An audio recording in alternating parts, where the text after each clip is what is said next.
listen, let's just be clear. The best part of being on Million Dollar Listing was hanging out more with Tyler. He's a huge inspiration to me, and he's done an incredible job. I just want to say that because I feel like we get a bad rap for being so competitive with each other. But you know what? If he hadn't been part of it, I definitely would have had a harder time. He always made me feel like, a lot more comfortable with the whole process. It's definitely a big deal. It's really different. It's life changing.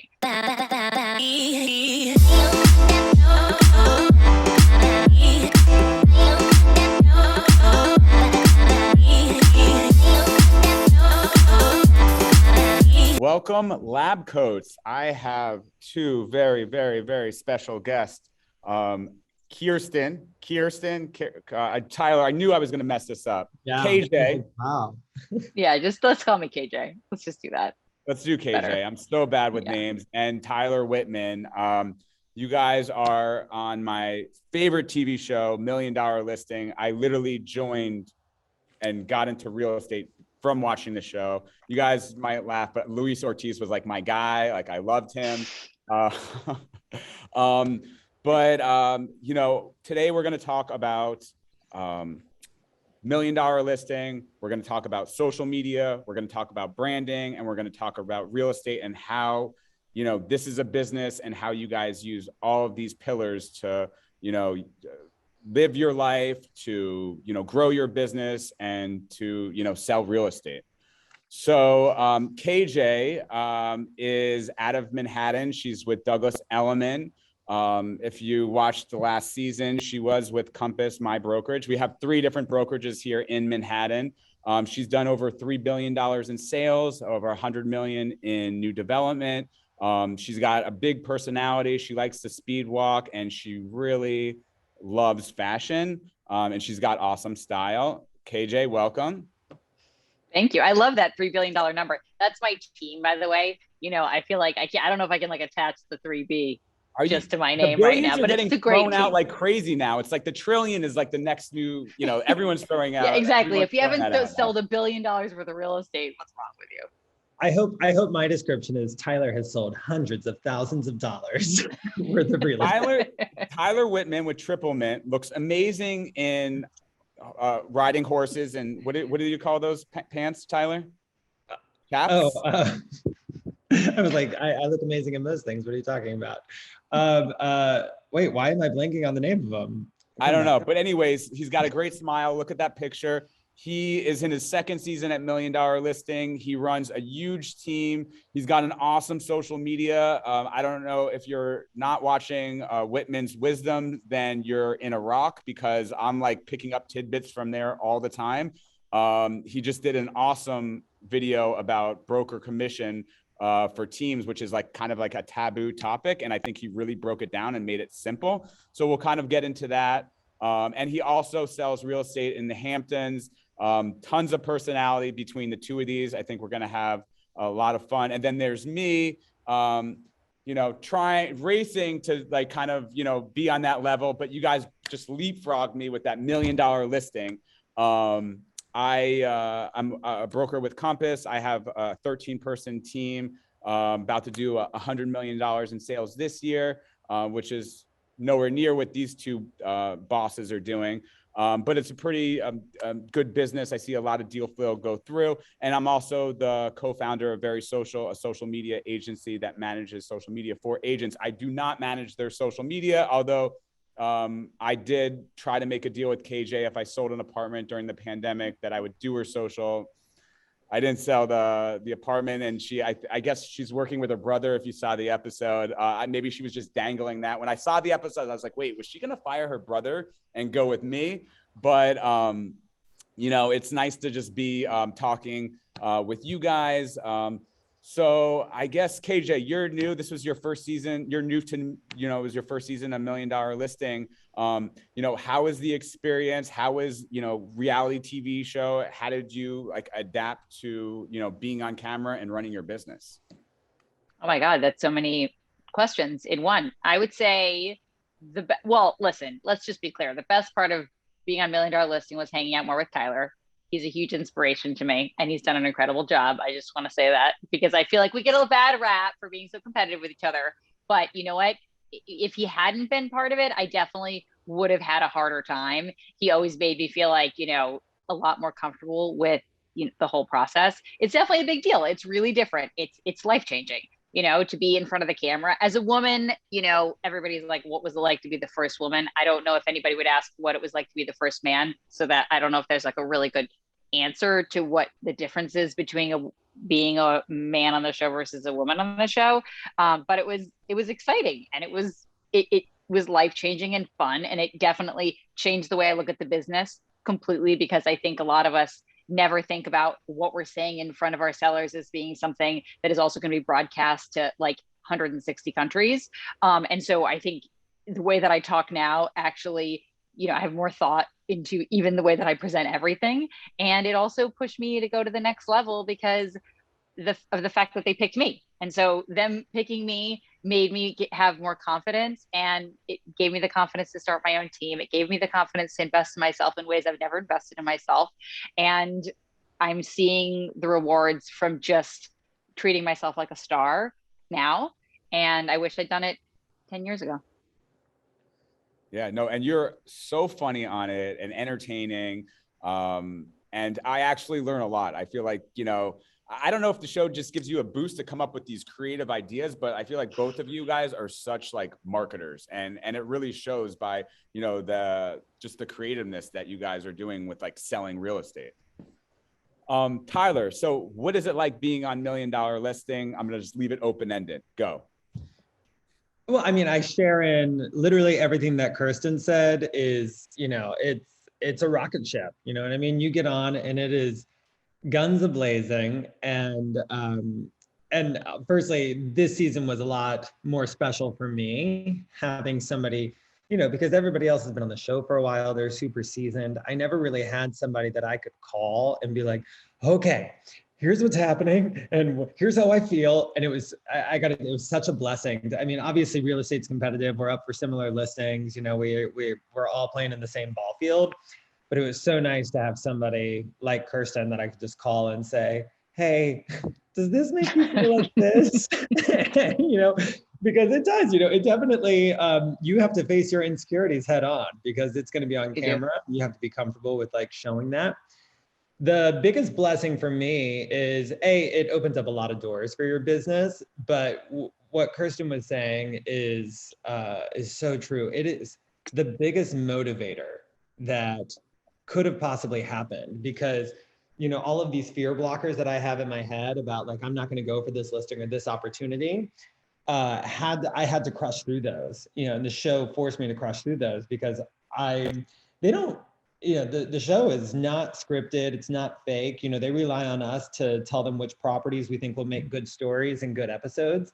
And in my head, I was like, I need to go for these big listings. I need to go for stuff that's going to make good TV. And whether I'm afraid of it or not, like, yes, I now have this hook of a big platform like television, but I've still got to pick up the phone. I've got to walk through that door and I've got to own the moment, because it's not just the guys on the show I'm competing with. There's tons of really established brokers in this city. You know, it's the highest price point in the country with some of the biggest sharks that are out there. And, you know, we're up against a lot of people, and that fear always kept me from trying to push through and go to that next thing until I got on the show. And I was like, okay, it's now or never. Like, I've got to push to this. I've got to go for what I want. And a lot of it was based in like, and I need to make some good TV, but I mean, gosh, I mean, it forced me to show me what I was made of and what I was capable of. And that's what I'm most grateful for from the experience, for sure.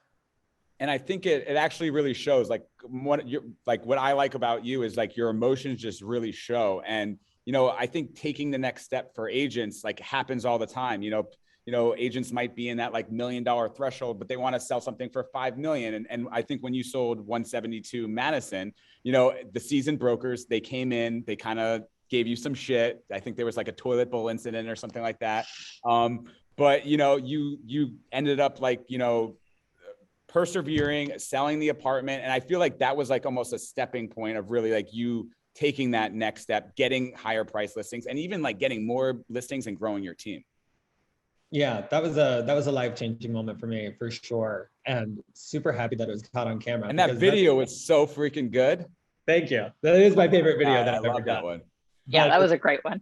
It's a moment that I go back to a lot whenever I'm like having doubts and I'm like, I love that moment is captured on camera that I can reference back to, because it was a special moment for me.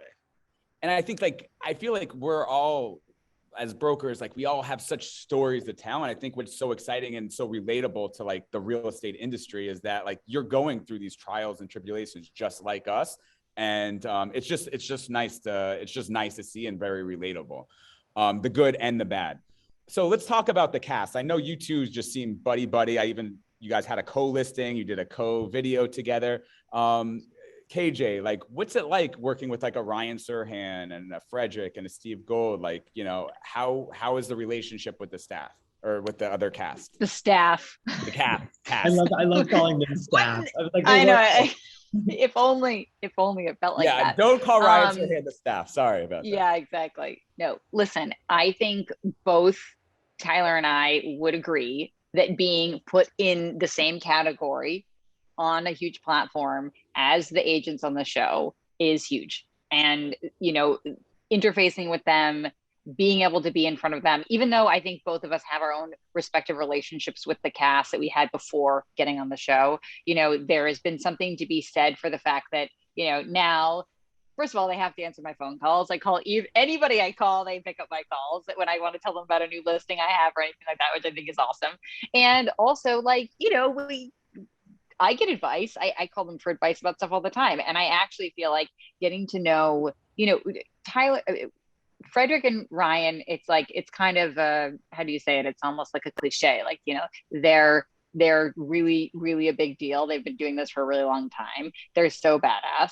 It's incredible. But then also learning to have this incredible respect for Steve Gold and his hustle and the way that he does his business. I think Tyler and I'm just so impressed with the way that he does the way he wants to do it. And he's doing really, really well. And, you know, that was really, really cool to see this season because, you know, he's somebody who I didn't know as well, and maybe wasn't even like considering as much of like, how am I going to get to know Steve Gold better? It was more like, oh, you know, I got Frederick and Ryan and I got to like, you know, compete against them. It's so intimidating. And I was like, wait, Steve Gold's also killing it and is super inspiring in the fact that he chooses his own life, does things the way he wants to do them, and has a real life, and he enjoys it. So it's, you know, I think it's been really cool to see all three of them and how they've digested the show and metabolized it over the years and chosen their own paths.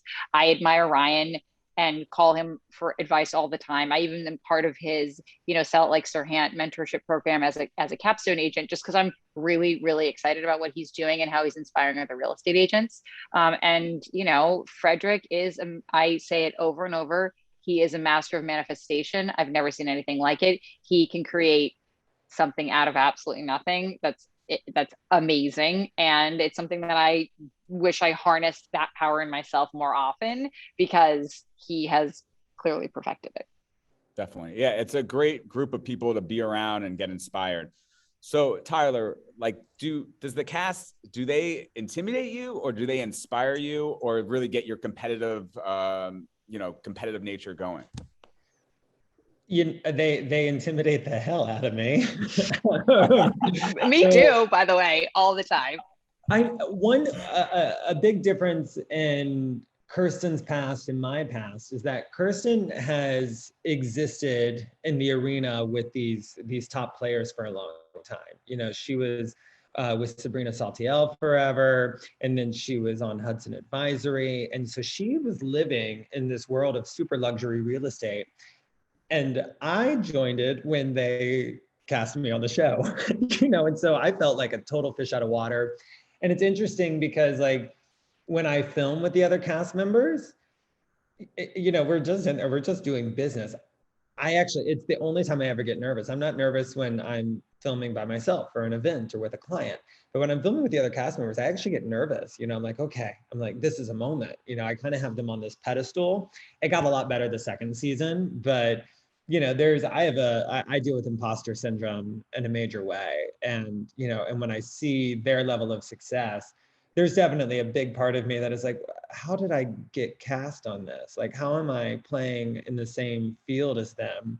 And in the last year and watching I really loved the last season and finding my footing and, you know, and so now I'm more I'm like, oh, I can do what they do. They're real people. I'm a real person. One thing that they have on me is time. You know, but I'm unique and I'm inspired by what they've done because it makes it real. I'm like, okay, I'm like, I can do what they can do. Yep. You two are Also, the, I mean, yeah. you also have to note that everybody always says you don't hit your stride until the third season, and Tyler's hit his stride well into after between season 1 and season 2. So he's doing something right. And that's a huge, it's a compliment, but it's real, you know, and it's because you've hustled and you set up a team and you had your systems in place first, and all you had to do is be like, hey, I'm going to also own it and go after everything. And you had it set up and had continued to expand. And I think that's amazing. Thank you. Well, I think if there's one thing that you know, KJ, it's strides. True. Did anyone get that one? True. Was that I a good got one, it. Tyler? That speed, I love the intro with your speed walking. It's just, I don't know. So let's just say, don't mess with me when there's a sale, because I will beat you. No, I get it. I get it. Listen, we're in New York City. We're super competitive, and you know, every deal is as delicate as can be. So let's talk about, you know, I'm a big social media guy. You two are totally, you get it. You know, I feel like you've like really built your brand on social, and then it just kind of goes to all the other, you know, marketing mediums. You know, how have you actually used the platform to expand your brand? Tyler, let's start with you. Social media has been a huge part of my business, you know, really since because I was on the leadership team at Triple Mint for a long time as a sales manager and a trainer. So I didn't really start my team until 2017. And I, took the Tom Ferry approach and went all in on social media videos. And so I was making videos, and it was actually those videos that led to me getting cast on the show. And, so it was really a beautiful, what do they say, when preparation meets opportunity. And, so I felt like I already had people like, do you have camera experience? And I was like, just what you see on Instagram. I was like, do you call that camera experience? I guess.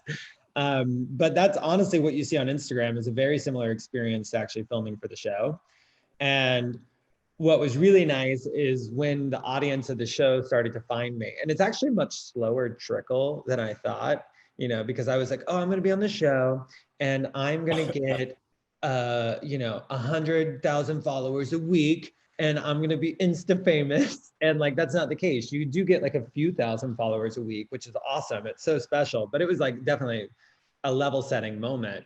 And what's nice is as those people start to join, start following me and join my page, there's a lot of content there. And I think people can really see that, I hope they see anyway, that I take my business really seriously.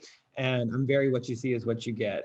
Way before I was on the show, I am the playful agent. I am the fun guy, and it's not for everybody, but I've always owned it because there's some people that will have it no other way. And like, that's what I focus in on. And, the $1 Million Listing platform really validated the work that I've been doing, which has been nice and has tremendously helped me grow my audience. And just in general, it's when I'm going out for business, I think KJ I wonder if your experience has been different, but it's not like an episode aired and all of a sudden I got 100 phone calls of people wanting me to sell their homes. It's what it is it's a stamp of approval. I'm still doing all the hunting and I'm still doing all the work that I used to do. But now I do have like this badge of honor of like, NBC picked me and you should too. And so, but there's, So I guess I don't know if that answers the question, but I would say that's my experience. Yeah, no, it's a stamp of approval. You're official and you have the audience. Well, we're going to get into your social in a bit. I'll really kind of break it down. I'll tell you everything I love, and mostly that stuff I just love. KJ, how has the $1 Million Listing? I'm coachable. Bring in the critique. Yeah, I know. Yeah. I think we can talk about your grid a little bit, but we'll get to that. KJ, how has the $1 Million Listing platform helped your social media? Well, I mean, I'm with Tyler in the sense that I spent time on my social media before I was, cast on the show, because it was something that I knew was going to be important. It's something I've been working on since 2017, and I had experimented with all different ways to try to drive traffic. And I had never thought about creating video content because it was never something I felt comfortable doing. And it wasn't until the process of casting that I was like, hey, I could also do this because now I've decided to put myself in this position where I'm putting myself out there and trying to get this opportunity.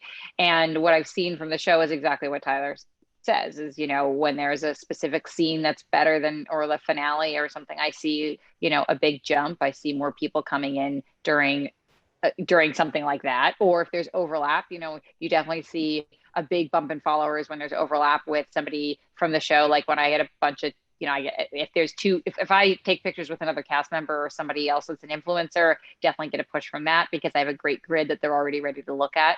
And they see that there's a lot of content there, exactly as Tyler says. What I have found as well is that the more organic, the more funny, and then the more tying back to the central theme of real estate, or the fact that there's always kind of a work element in what I'm posting about in some form does help.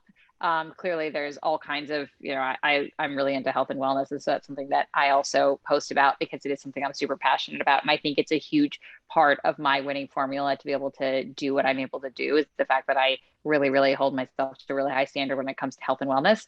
So, that's something that I've also kind of included, and some people probably don't like it, but I'm still able to kind of get that following regardless. The other thing that I do find that I think shouldn't be discounted ever is that there is a lot of activity between brokers that goes on Instagram. And I think a lot of people think that this is a consumer-based need to be able to get to your consumers, get to your buyers and sellers, and they're going to see you on Instagram, and that's going to be where your deals come from. And I think that's great. And I think that's an ancillary, exciting, brand building concept that over years, a collective consciousness happens and you start to get more business from it because it's one of the many touch points that you have with your clients.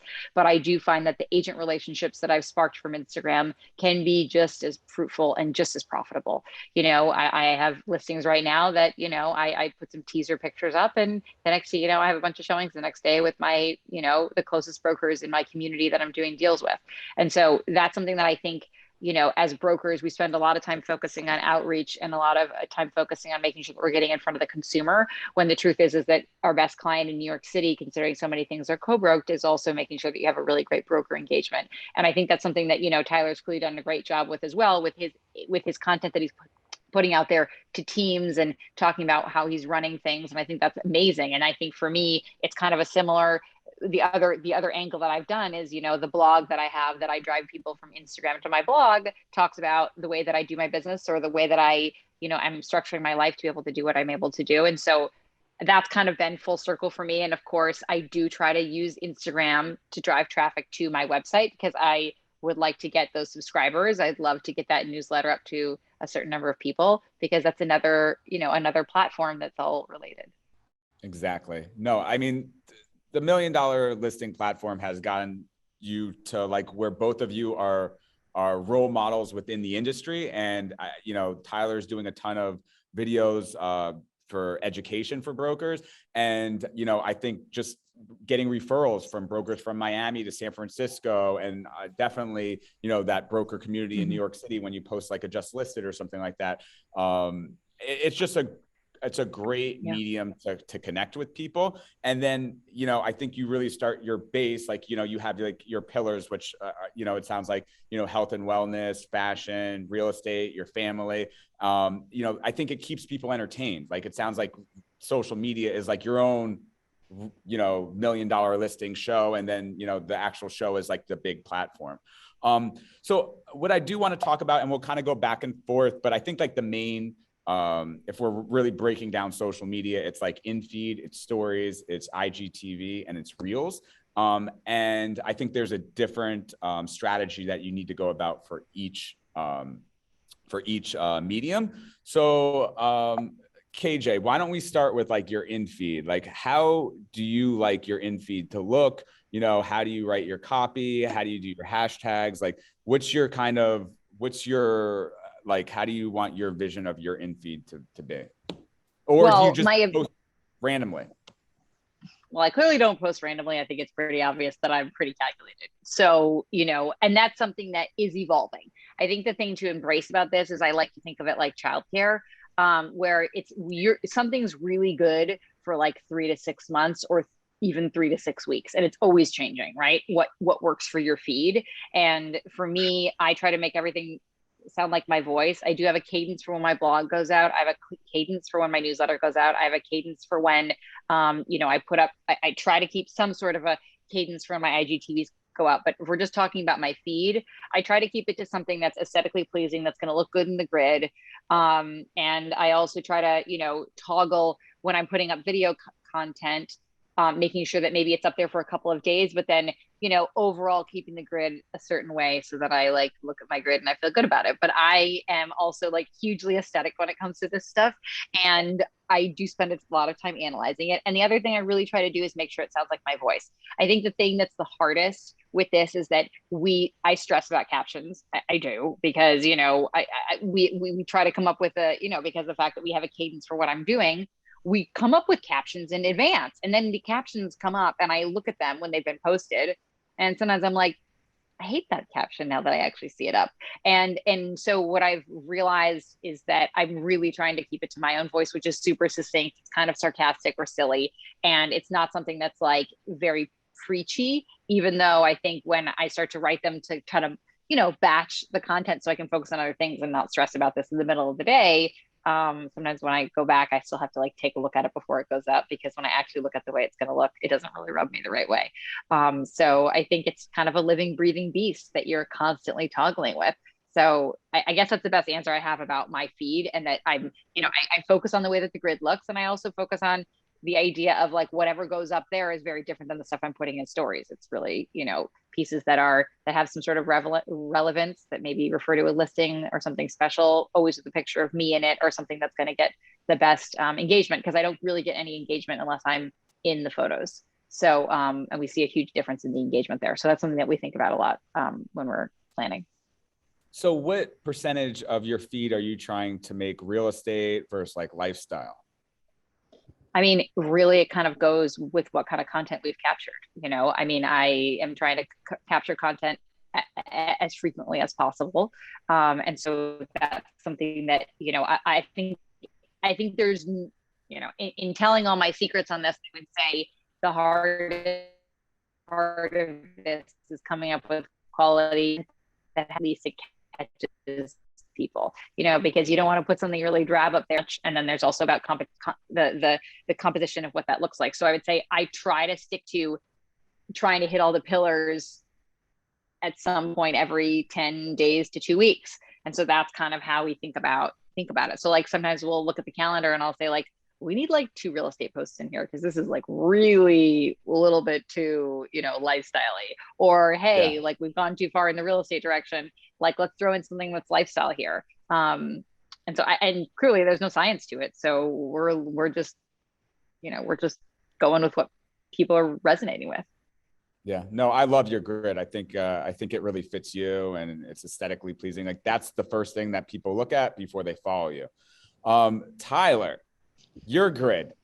Well, you look great in that picture. That's a good looking picture. I will say the one thing, I think your video content's amazing, but I don't know if you put the time and effort into the actual like grid overall, because you have a lot of there's a thumbnail, there's like, you can take the video, good picture, but you have like this green background. It's like a mixture of like lifestyle shoots and like green backgrounds. Probably the best videos there are, like, I think, in the game. But like, tell me what's going on with your in feed. I'm so glad you asked. He has a very specific way he feels about this, and we've talked about this. Like, good. I can't wait. I'm excited. There's a method to the madness. Oh yeah. Sure-ish. Listen, my in feed, my videos, all of it is, we'll call it authentic, because it is a very real look into my brain, into how things work. So here's my personal feelings, and I think you're gonna hate me for this, Ryan. I don't think people give a shit unless they're in the social media marketing business. I don't think people are going to your feed and scrolling and being like, well, the feed is gorgeous or the feed is special. Well, I just said that about KJ's feed. So I mean, apparently because you're in the business. But you're in the business. But I think it's kind of like people, when somebody wears like really high-end fashion couture, to me, it just looks like a coat. But to somebody in the fashion industry, it's going to be like, wow, like that is a piece of art, right? And so when I'm thinking about my consumers, and my consumers are like these super busy, often young money, tech money, whatever, I think they're just like, oh, he's funny. I like him. Let's work with him. You know, and I don't think it's like a super thought out thing. And I've made videos about this. This is something I feel very strongly about, is that I think agents spend way too much time on little details that hinder them from ever moving forward with putting anything out at all. And so many people are like, what should I make videos about? So a few things. When I make 12 videos at a time, I make zero plan. I walk in there and my video guys think it's the funniest thing. It's all improv. I promise you, I sit down and I'm like, oh, this is a funny topic. Let's talk about this. This is a funny topic. And I just go. I just start talking and they're recording. And then we go to the next thing. And I feel, and then when I'm actually posting it, I'm like in the back of a car and I'm like, here's a funny video I made, send. Like, you know, it's fast, it's easy, it gets it out there. It doesn't take up too much of my brain power. And listen, there's a good chance I'm wrong on this. I'm not saying that I'm definitely right, but my mindset is the look of my feed, whatever I'm saying underneath it is not that big of a driver in the success of my business. The driver of the success of my business is continuing to put out really creative content, to put out high quality things and things that are very authentically me that draw people into wanting to work with me. But I am a very strong believer, and a big part of my coaching to my agents and agents that ask me for advice is don't get lost on overthinking each and every detail, because it's paralyzing and then it keeps you from putting anything out. It's the video that I made was specifically about agents coming up with logos for their team, and they spend 6 months and then they take polls online and then they go back and they're like, I think the W should have just a slight swoop. No, that's too much of a swoop. Can we try it 30 degrees the other way? Like, nobody gives a shit. Nobody gives a shit. Yep. I don't know what anybody's logo looks like except for mine, but you do need one. So get one quickly and stop thinking about it and slap it on your marketing materials and call it a day. I just think all of this super detailed stuff, I'm not saying it's not important, but I think the content is what's important. Yeah, I agree. That's where I am with it. Okay. I'm not gonna fight you on it. I get it. And it's you and it's authentic. But there are thumbnails, you know, just FYI. KJ, I think there's a big, difference between in feed and stories. Like, I love the stories. I feel like that's where I can be a little bit more adventurous. I can talk in the camera a little bit more. They're gone in 24 hours, so I can kind of just experiment with stuff. How do you use stories to connect with your audience? For me, the story content is exactly how I feel, like exactly the way that Tyler feels about his feed. Like, the story content is where I'm like, I feel inspired. I want to put this up. I spend 2 seconds on it and I put it up. Clearly, when we have some kind of specifically like a listing or something that I can tease photos for, that's also a good situation where I like to put that in my story. But I would say story-wise, I really feel creative as well. And that's what I try. Got it. We're kind of losing you there. Did I freeze? Yeah, you freeze for a little bit. Yeah, you're a little frozen, baby. Yeah, no, I think stories are it's a great way to connect with people. Tyler, what are you doing on your stories? Stories, I'm a lot like my feed, but stories are where I go for a little bit more of like a sassy comedy that I don't want to have living there forever. So I'm a little more risky in my stories. I'll make a little bit more of an opinionated statement. I find that I've just recently started learning this, using the Instagram like polls and questions. All of a sudden, because I look at like my story views, if there's a poll or a question in it, the story views like triple. And I don't know if that's like an algorithm thing or what it is, but it's very fascinating. And then what's another good lesson is, like, obviously the stories that come after that are also going to get a higher amount of views than usual, because usually people are clicking through. Some people swipe, whatever. But yeah, I usually try to keep it much more real, personal, fast, witty, and sometimes a strong opinion that might. I like to ruffle the feathers a little bit. I really liked when you, your stories when you were looking for an apartment. I actually voted on a couple of, on the polls that you did. I thought that was really good. That was easily the most engagement I've ever gotten in my life. I was like, I think I'm onto something here. I should just always go apartment hunting. I mean, the thing that I think is the most important takeaway though from the stories is that exactly what Tyler's saying. The more you engage specifically in the stories and are looking at the camera, and then any of this poll stuff is huge, and it makes you realize how much work it is to really be an influencer. Because it's the kind of thing where it's like those stories that you made, Tyler. It's not like you spent like a second on them.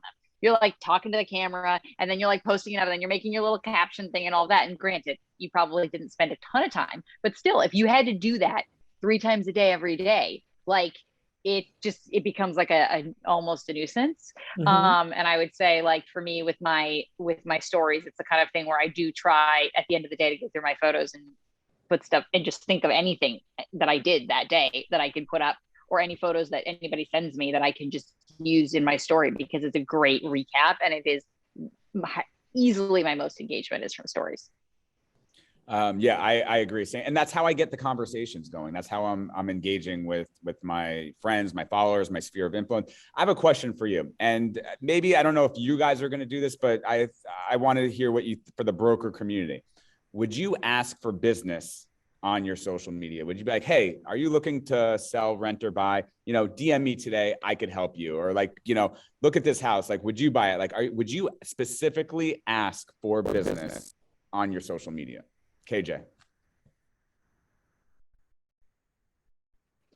I mean, I'm not opposed to it, but I would probably be really specific in my ask, in the sense that if I am looking for something, I'm going to be specific, because I do think the general asks come across just not the way that I would want to put myself out there. It doesn't mean that in the future I won't put myself out there in that way. I would just say that I would expect the highest yield would probably be from something super specific, and that would probably be something that would engage the best with the, you know, with the rest of the community. You know, I think when you say like, hey, I'm looking for a buyer, you know, I did that once. That I sent out an email where I was looking for a seller that was going to be good for a 1031 exchange, and it went out to like every Douglas Elliman real estate agent in the country, and I was getting calls from like, you know, all over the place that I couldn't even process because it wasn't in any way what I was really looking for. So I'm not opposed to it. It's not something that I'm having all the feels about right now. Like I really want to do that. I probably should. Maybe that's what I should be doing. I don't know, Tyler, should we be doing that right now? I agree with what you said. I think it has to be specific. I did a campaign once that actually worked really well for me, and it was right after I got cast on the show. And we called it like, I'm not too cool to sell your house. Because while people think that being on the show opens up the avalanche, I can't tell you how many people I found out that like I was really close with listed their home with somebody else because it was $1 million or it was 1.5. And they were like, you don't do $1 million sales anymore. I'm like, yes, I do. I do $400,000 sales. I do $40 million sales, and everything in between. Money is green, honey. And so I did a campaign around that basically making sure people know that like, just because I got on TV does not mean I'm too big for my britches. Like I am here for whatever listing you got, as long as it's in an area I serve and we agree on a price tag, it's a yes from me. And that campaign actually did really well. So that's like my version of directly asking for business. There would be some creativity behind it, but you're not going to see me just like say, hey, if you're looking to buy, sell, or rent, don't forget to DM me. No, that's a no.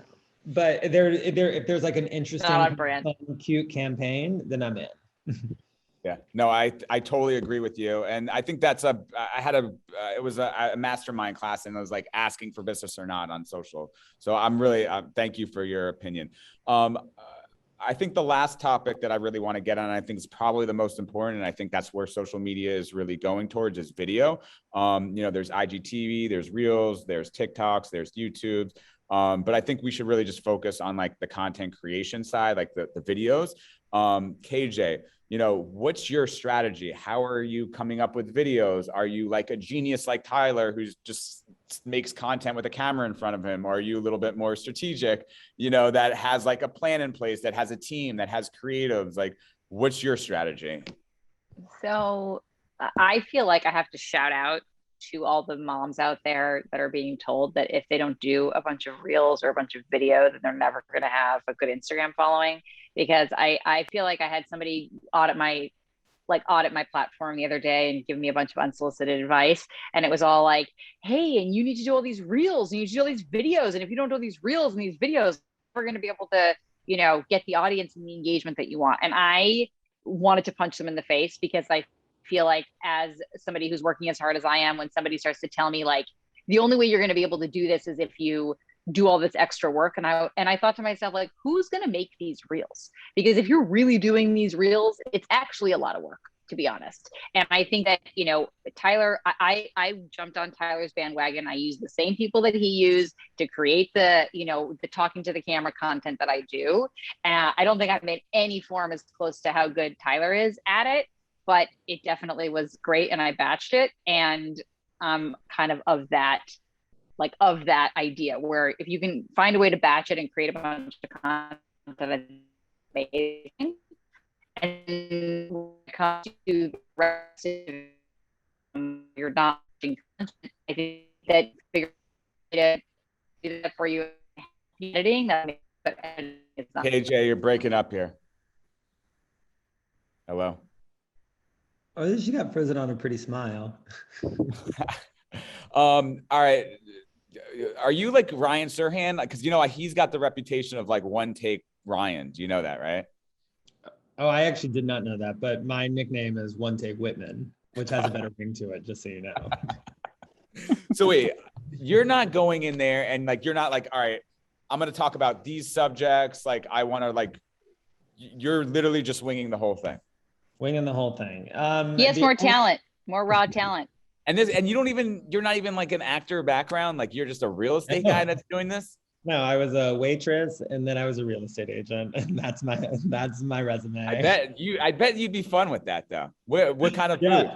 I was at Planet Hollywood in Times Square, so the tourists probably had the night of their life in New York City. Yeah, and that Captain Crunch chicken they never forgot.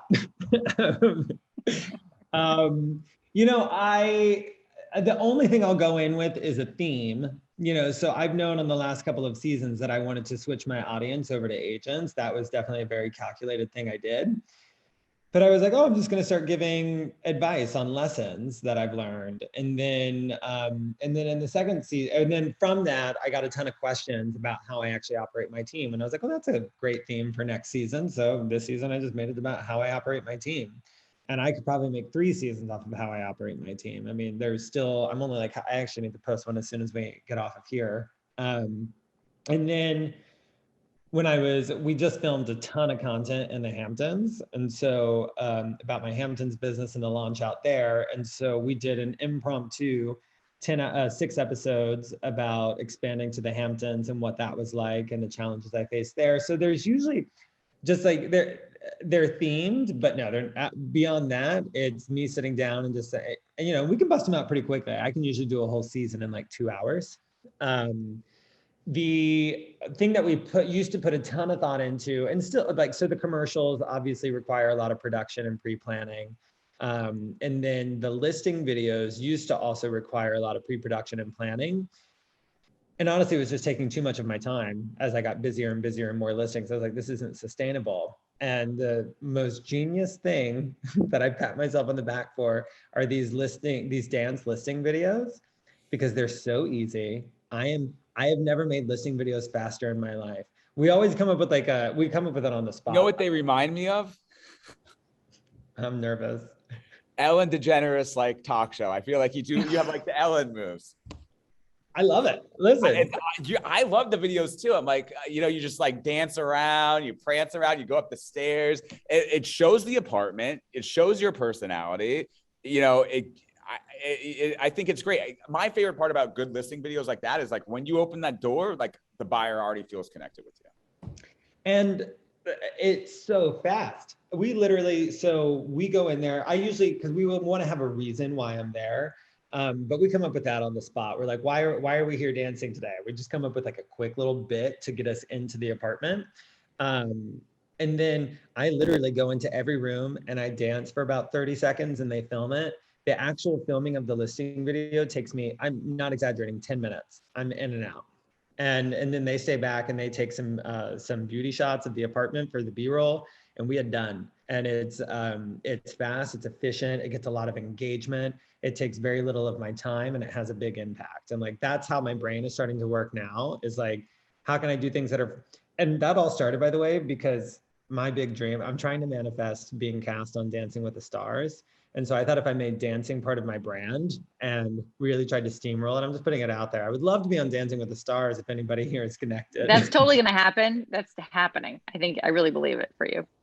I'll be first to be eliminated, but just proud to be nominated. No, I think you were great. We got a good question here. What for you, Tyler? What is the desired outcome in directing your media presence towards other agents or brokers? Referrals for sure. Referrals and recruiting. I get a lot of messages from agents on other teams. I got to be honest, this was not the desired side effects, but when I posted that video about how I handle commission splits, I got a lot, like 100. It was my most engaged DMs of any video I posted so far this season. I got a lot of DMs from disgruntled agents on other top teams who are really well experienced, but feel undervalued. They feel like they're just mistreated, underpaid, and that the person up top is keeping all the money and hoping that you just value the experience you're getting, which I do think is why most teams have such a high turnover rate. But I got into conversations with people that I was like, one day I would love to have somebody like you on my team, and it had me talking to agents I had never spoken to before. And then connecting with Glenda Baker, who is a real estate influencer. She's one of my best friends. And so, we use each other's content. We bounce off of each other a lot. We're gonna. She's the queen of the hot take. You should do some hot takes. Well, so keep this on the DL. She and I are about to start a podcast together, which I'm really excited about. Oh my God. Wow. That's where it's at. KJ, do you want to do a podcast with me? I'll do a podcast. I'll be on a podcast, but I'm not there yet with wanting to start my own podcast. Come on, let's add it to the 100 other things that we do as real estate agents. You guys are going to be killer. That's going to be a lot of personality. And you guys are both from the South. It's got to be like that. It's got to be something that's like really kismet. Otherwise, I think it's hard. I think that's amazing. Yeah, that's great. All right, guys. I have something a little fun for the end. I know you guys were on Family Feud. Did you guys like being on Family Feud? Oh, amazing. Was that fun? It was one of the top 5 experiences of my life. I'll never forget it. Totally. I had no idea. We had no idea it was gonna. I knew it was gonna be fun, but I didn't really understand how fun it was gonna be. Better sense that it was gonna be super cool. It's one of my favorite blessings of being on $1 Million Listings so far. I will tell my grandchildren about that. Like that was so cool. I love that. All right, so I'm gonna do Jeopardy. It's $1 Million Listing Jeopardy style. So. Yeah, I don't know if I should call on you if you want to raise your hand. What do you think? Which should I just go one and the other? I think you should. Or there's no buzzer. I think you should just pick us. All right, I'll pick you guys. All right, KJ, since you're the newest member, who were the cast members of the first season? It was Ryan. It was Frederick. It was Michael Lorber. Mm-hmm. Tyler, is that correct? Ding, ding, ding, ding, ding. Okay, good. All right. Oops. Oh, crap. This, I don't know if you're going to get this. When did the $1 Million Listing New York first air? You could just give me the year. 2012. Wow. Good job. Boom. When did the season finale of the 9th season air? You can give me the month, AJ, the month.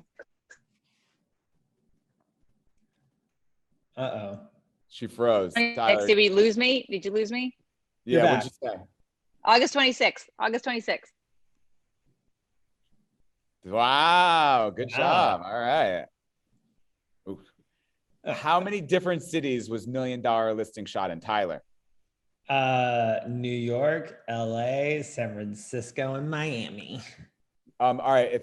Now this is a question for both of you. If you weren't in New York and you had to pull a Frederick and go to another city, which city would it be to be on $1 million listing?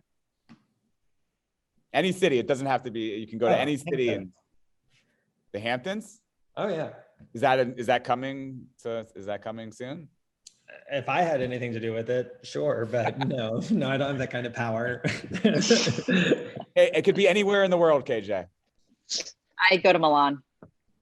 Okay, I like that. I go to Milan and I just set up camp there and be done. Not anywhere else. All right. Tyler, what did Ryan Serhant do before real estate? He was, I think there's multiple answers. Hand model, soap opera actor. Yeah, he's a hand model. All right. This is for each one. KJ, where did Tyler grow up? Tyler grew up in Alabama. What's that? I like that. That was good. That was a good little correct answer. That was pretty good. And what Tyler, what languages Italian. does KJ speak? Okay. All right. All right. What are the names of Frederick's children? Whoever's first. Frederick's children. Mila and Narcissism. Mila. Come on, you know this. Freddie. There you go. All right, that's it, guys. Thanks for jogging my memory there. So that was much good. for having. Hey, my name's Ryan Garson. I'm the founder of Very Social. We're a social media agency. We manage social media for agents. We help agents that just don't have the time to do it on their own. These two are not clients. Maybe one day they will be. If I do a big deal with KJ, maybe she might give me her business. I'm not sure. But for the rest of you guys, I'm here to help you. I'm also an agent with Compass in New York. And I really want to do a deal with these two, especially Tyler. I think that would be a lot of fun.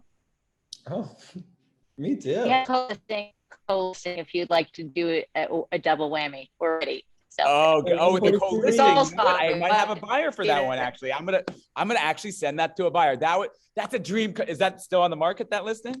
Yeah, but it looks we're close, but it's there. So wait, give me the props on it. What is it again? It is a 4-bed, 4.5 bath, 3,200 square feet with like a top-notch designer renovation. And we're asking, we were 8.5, we were getting no traffic, we reduced to 7.5, and now we can't keep our heads on straight. It's definitely gonna pop any second. Got it. All right, guys, there you go. See, that's a sales pitch right there. KJ, Tyler, thank you so much for being on Lab Coats with me. You guys are awesome. We are gonna see each other soon. Bye. Yes. Bye.